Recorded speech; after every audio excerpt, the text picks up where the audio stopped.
Oh, we don't want to wreck the this screen. line here, you'll be in your best light. Can you tell us a little bit about when you first had the idea of turning The Fall Guy into a film? Is this what you imagined, or did it evolve along the way? Wow. It was definitely an evolution. It was an IP that Gaiman had brought to Kelly and I. And we were really excited about it, obviously, because of my past. And we had some ideas that we brought Ryan on really early, and we had some maybe the investigation was part of it, but I think it really just started to evolve when we put the love story in the middle of it all. And it became like something even more special, and we got really excited about it. Who liked the love story in this? It definitely evolved. Long-winded way of saying it evolved. Yes. For everyone, what sequence, there's so many amazing sequences in this film, right? What sequence was something that you were really looking forward to, and then when you saw it tonight, how did it make you feel the way it turned out? I would say that final sequence with the helicopter. Oh my God. I was like, there's more. And it's coming. And there's more. And there's more. Yes! So overall, it was electricity, and just to also be able to watch this movie with the best audience in the world. Thank you. You're the reason why we do it. It's for you. Ryan said it perfectly in the beginning of all this, that we thought about you every single day, and this entire team could not have done it without you in our hearts.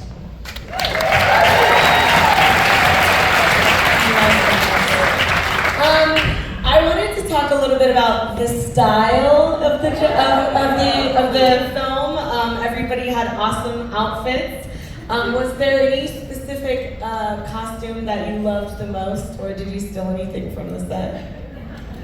I stole quite a lot of my costumes.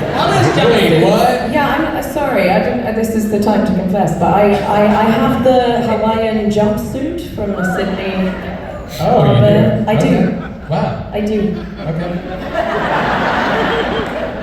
Talk to Sarah costume about it. Okay.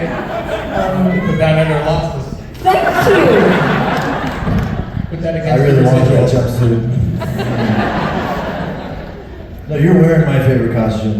I stole it. Yeah, that's a real thing. That was we found that online on eBay. That's where I found mine. Really? Yeah. Oh, that's a real one? I bought it, yeah. I Oh, bought it. amazing. Oh, yeah, cool. I'm just trying to be y'all. It's amazing. Anybody else have a great costume? Do you know what I definitely didn't take? I renamed my wig the Badger. Because she had a life of her own. She really did. And unlike Gail, I was a good girl and I didn't take anything, and I should have, shouldn't I? All the cool gear, the trainers, and yeah. Note to self, steal more things. Take it from Blunt here. I have a Metal Storm Crew t-shirt. My pajama tee. I do have an 87 North cap because I am a stunt woman now. You were an executive producer on Battlestar.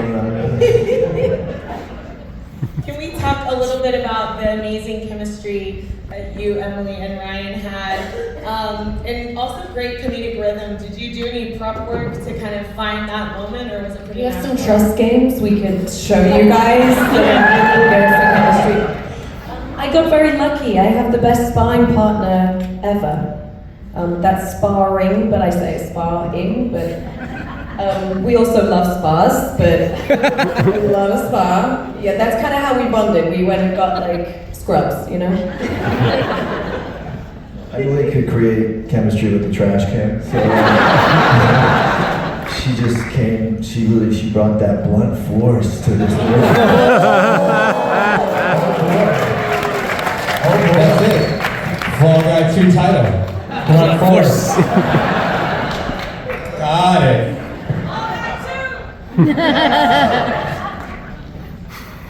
I did understand though that it was your idea, was it not, to bring the love story into this film? No, Ryan, right? That's what I heard. Someone Where's the line? That's your better light. I don't know where you're backing up. I'll explain. You know, we were talking about motivations for characters, and there was a little bit of a love element in it, but it was like what's a stronger motivation for any character than love? And Ryan gets to do. Ryan's an amazing actor, as you know, and he gets to do all these different talents. He can be a great romantic lead. He can do comedy. He can do action, and we were starting to see like this film had all of it, and we could lean into all of those skills that he has, and it got really exciting at that point. But He yes, can do drugs. He can do drugs. Amazing. Dundee, I did some Dundee on this movie. No, but I was so inspired by David and Kelly. You know, they have such a beautiful love story. They make these movies together, and they treat their crew and every one of their actors like family, and it's beautiful to watch the way that they are as a couple and the way that they work together. It just was there was inherently a love story already at the heart of this movie with the two of them. So it felt like if you were gonna get meta about it, I'm crying right now. I love that. I'm gonna bring an audience question. From Hannah, there are stunts in this film that haven't been seen in years without CGI. Was that a goal from the beginning, or did that happen in the process? That was for me. Yes, please. Just repeat. Hannah, remember when you ran the stunt department for those 6 months? It's my question for you, Hannah. I've never had the guts to ask.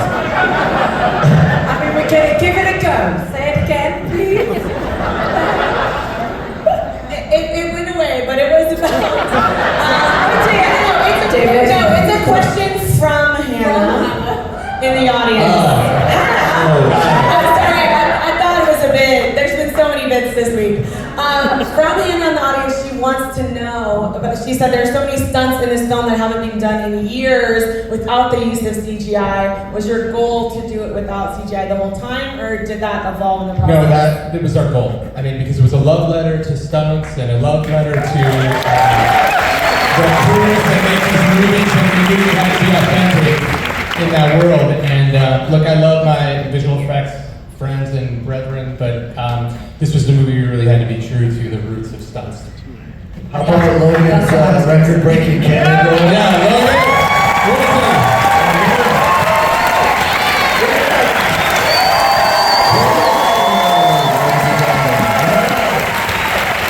Our next film is Ben Jenkins, stand up. Yes. Ben got set on fire 8 times in that scene. Anytime when you got hit by a car, set on fire, did anything cool in parkour, that was Ben. Fuck yes, Ben. Okay, this is a question from Emily in the audience. Nearly all the actors got to role play doing another role in the filmmaking process. If any of you could swap your current expertise in acting, directing, writing, producing for another role in the filmmaking process, what would you do instead? I mean, obviously, because they really run in Hollywood.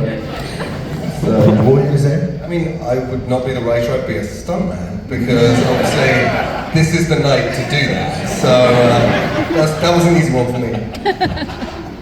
Except for my crippling fear of heights, which might hinder.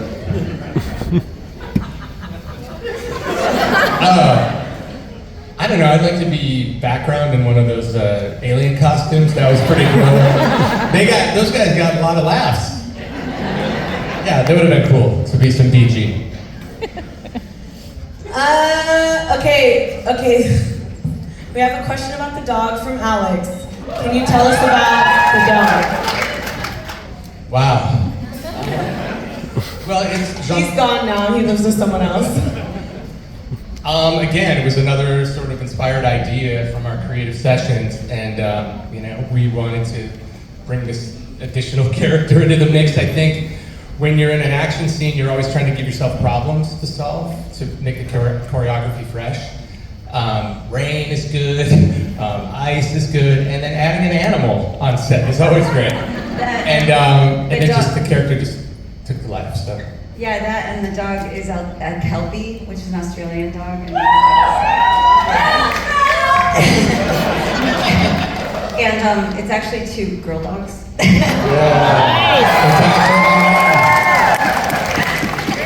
Was that a cockatoo? It's also, Ava used to have a dog named Hugo, who was a Belgian Malinois, who was her attack dog, and he only spoke French. He's passed now, so this is my homage to him. Aww. Miss that dude. He was a bon garçon.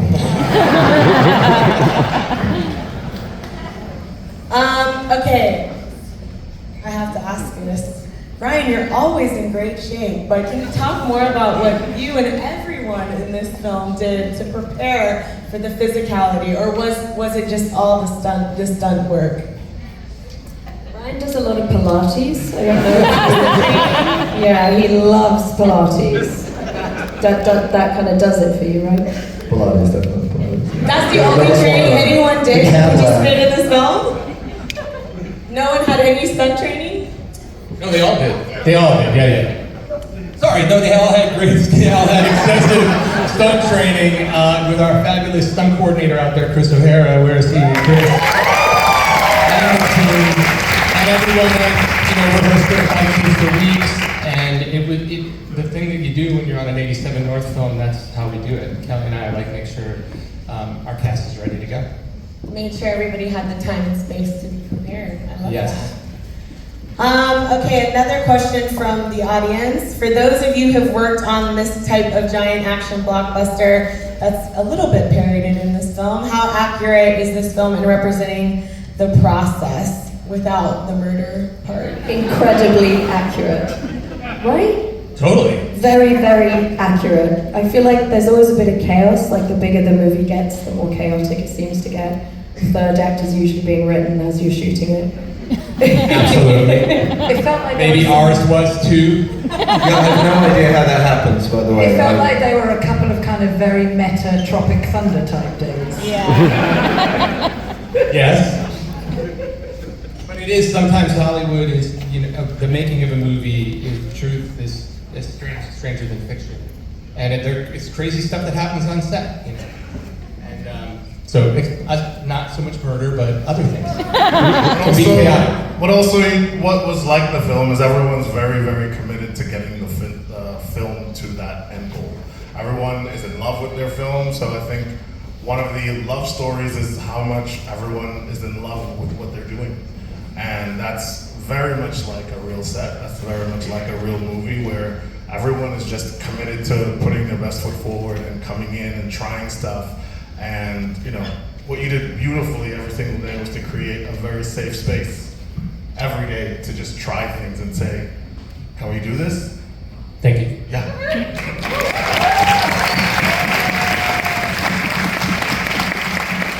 I think that's true. I want to say too that it feels like we hope that it's reflective of how much the crew gives to every film. And there's so many, cynical movies about movie making, but the truth is, I feel like, in my experience anyway, and I think we all kind of feel the same, is that the crew care so much, they give so much. It's amazing on every level. It doesn't matter what it is, even if it's a prop, even if it's a mug. The person will bring out 10 mugs and they'll have broken one of the handles and glued it back because they thought that maybe it broke at one point, but it's sentimental value to you. So you would love that mug, and like things that no one will ever notice, but they put so much love and attention to every detail, and they really give everything of themselves for the movies, and they get no credit. So it was just, they get a credit at the end, but it goes pretty fast. And it was really it's just so fun to try to, even on some small level, reflect like how much they care and how much they give.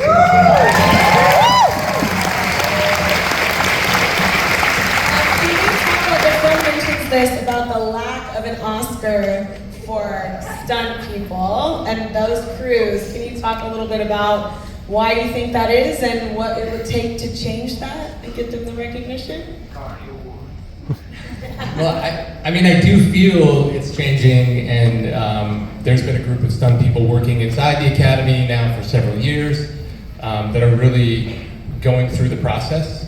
And and I do think, you saw what happened on the awards the other night. It was a piece that we got to make, Kelly and I got to produce for the awards that, shine a light on it, and they were so gracious to champion it and introduce it. I think the Academy wants it, and I think it's going to happen. It's just the process that needs to. And it's not going to happen. I'm going to go back now after that great tribute. Amazing. I think last question. Anybody have some favorite moments or outtakes or things that happened to you on set? Anything you're going to take with you or look back at? Do you know what I found kind of crazy? Sorry, jumping in. It just really moved me at the time, and then again, this is the third time I've seen it, but it always does something profound to me. When you see our boy falling from the helicopter down onto the, what's it called? An airbag. Thank you. Down onto the airbag. I thought that was a more technical term. And his father in real life, who's a stuntman, was there waiting for his son on the airbag. And it really, really moved me deeply. That's not something that is a normal thing to see every day. And every time I've seen it, these guys, 87 North, they have the kind of caliber of people that are the finest stunt men and women in the world. And to see him falling and his dad to be waiting for him was just so kind of a parallel of how the film had been, a complete family on every level in every department, and it was really made an impact on me that day.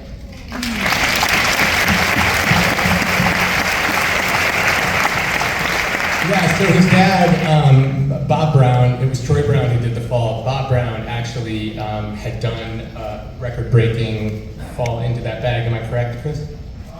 Yes. With the And Saturn so, Awards, yeah. Was it for the Stunt Awards? The Taurus Awards. Was he on fire? On fire. Yes. Thank you, Kelly. On fire. So that bag had all this history, and he had actually sold it to a group in South Africa. Come on up, man. And we sourced it, got it back up here so Troy could train with it, and we used it as the prop in the real bag, but also the prop in the movie. So. And he signed the bag after he fell right next to his dad's name. It was also a personal record for Troy, which was really exciting to give to him as well. Totally. Thank you for making this ode to movies and to stunt people, and for being here at South by Southwest. This movie's fucking amazing. Make sure you write it in your letterbox.